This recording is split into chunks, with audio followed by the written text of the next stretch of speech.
Has your heart ever pounded with the sheer anticipation of what tomorrow holds for your favorite team? A mix of exhilarating hope and nail-biting uncertainty? For Montreal Canadiens fans, that feeling isn't just a fleeting thought. It's the very pulse of this offseason, as a flurry of reports suggests the Habs are on the cusp of moves that could redefine their trajectory for years to come.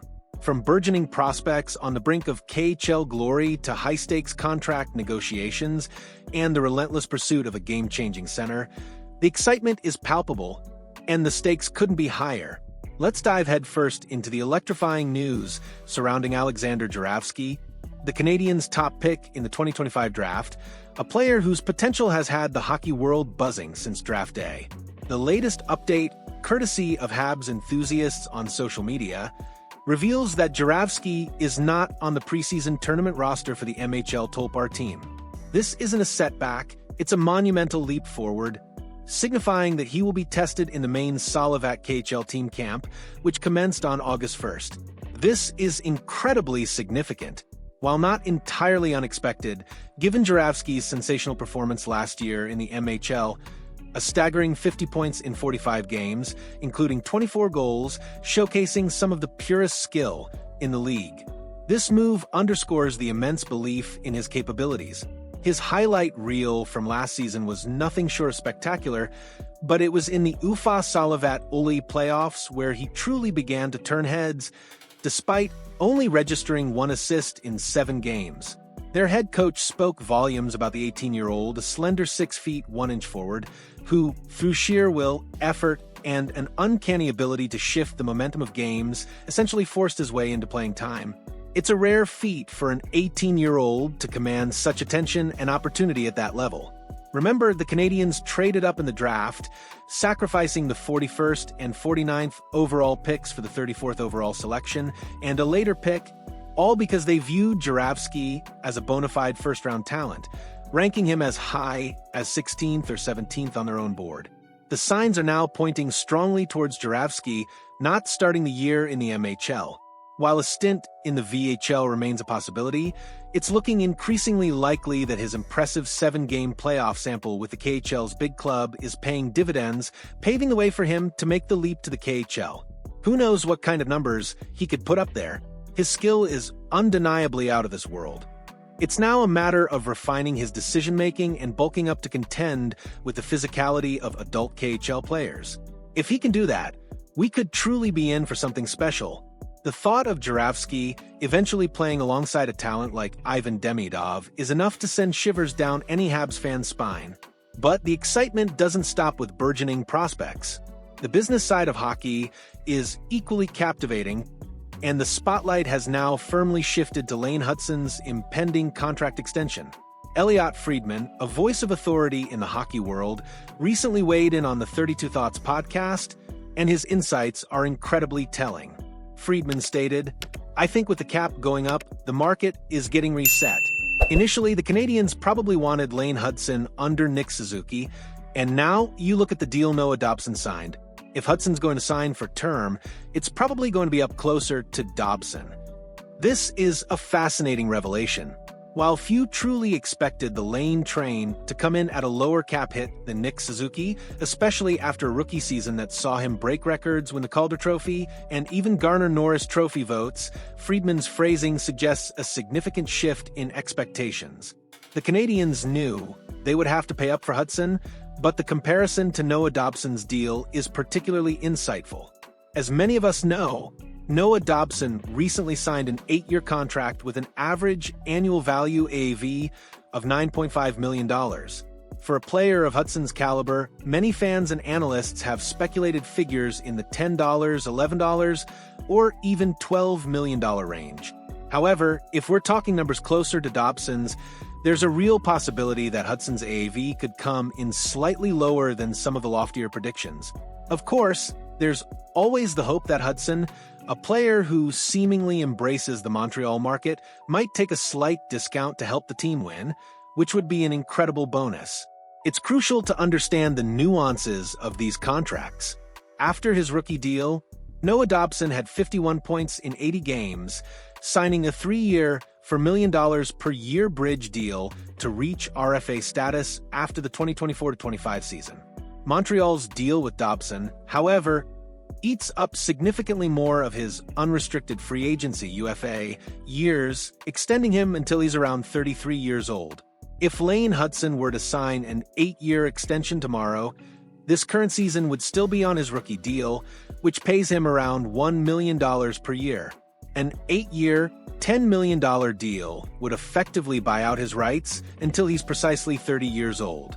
This difference in UFA years bought out can significantly influence the monetary value. The sentiment online, which many agree with, is that if Hudson's extension comes in even a dollar under $10 million AAV, it would be an absolute steal. Despite some questions about replication, it's hard to imagine a world where Hudson doesn't continue his elite production. He was the primary focus for many opposing defenses last season, yet he still managed to shatter rookie defensemen scoring records. So, the burning question for you, the loyal Habs fan, if Lane Hudson were to sign a carbon copy of Noah Dobson's deal, would you be okay with that? Would you consider it a steal? I certainly would. The anticipation for this signing before the season begins is almost unbearable. But wait, there's more. The offseason's most persistent rumor continues to swirl, and it centers around Anaheim Ducks forward Mason McTavish. He has been at the heart of countless trade talks, not just involving the Canadiens, but other teams across the league. McTavish is a restricted free agent, RFA, and his status must be resolved before the season starts. He either signs an extension with Anaheim, accepts an offer sheet that Anaheim matches or doesn't, or the Ducks decide to trade him rather than meet his price. As the days tick by, it feels like a resolution for McTavish is no closer.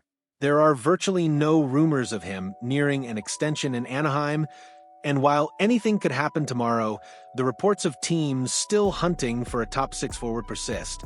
Frank Saravalli recently mentioned this, and John Shannon indicated that the first week of August would see things pick up. Well, here we are, in the first week of August, and the reports are indeed picking up. Anthony DeMarco of the Daily Faceoff recently stated, "The Canadiens are a club that I'd reckon will be keeping close tabs on McTavish's ability or availability."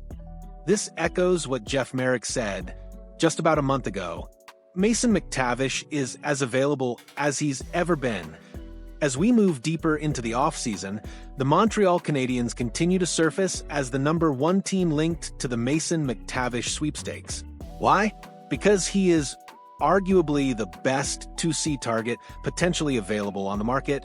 Despite playing a lot of third-line minutes last season, McTavish still managed an impressive 52 points in 76 games, averaging just 17 minutes per night. During a live stream earlier this offseason, our very own fans here on the channel voted him as the top 2C target among all players on the market. As these reports continue to link Montreal so strongly to McTavish, it feels like this isn't just smoke. There might be a fire. Adding Mason McTavish to this core would be a monumental acquisition. The cost, however, would be substantial. Just because he might not have a long-term future in Anaheim doesn't mean the Ducks will trade him for pennies on the dollar. They will demand significant talent in return. While Anaheim has made some interesting moves lately, bringing in veterans, they still boast a strong young core, including Leo Carlsson. If McTavish truly doesn't have a long-term future in Anaheim and Montreal remains at the forefront of interested teams, the question becomes, what would the Canadiens be willing to give up?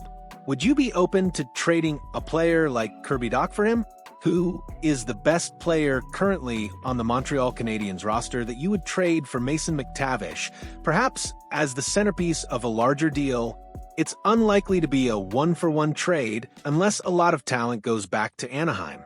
Perhaps a young, talented forward like a Zach Book might be available, similar to how the Canadiens moved on from Logan Mailloux.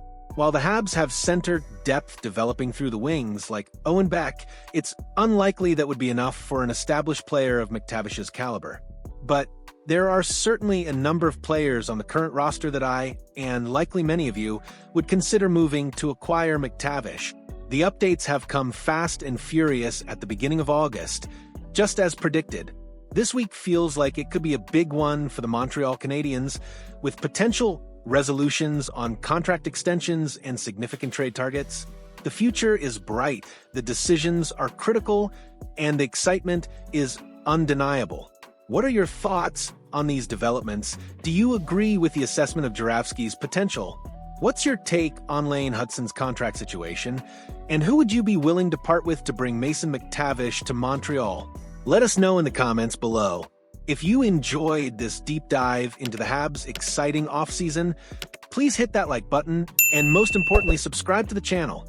We're pushing for 25K subscribers and your support makes all the difference. Thank you for tuning in every single day throughout the offseason.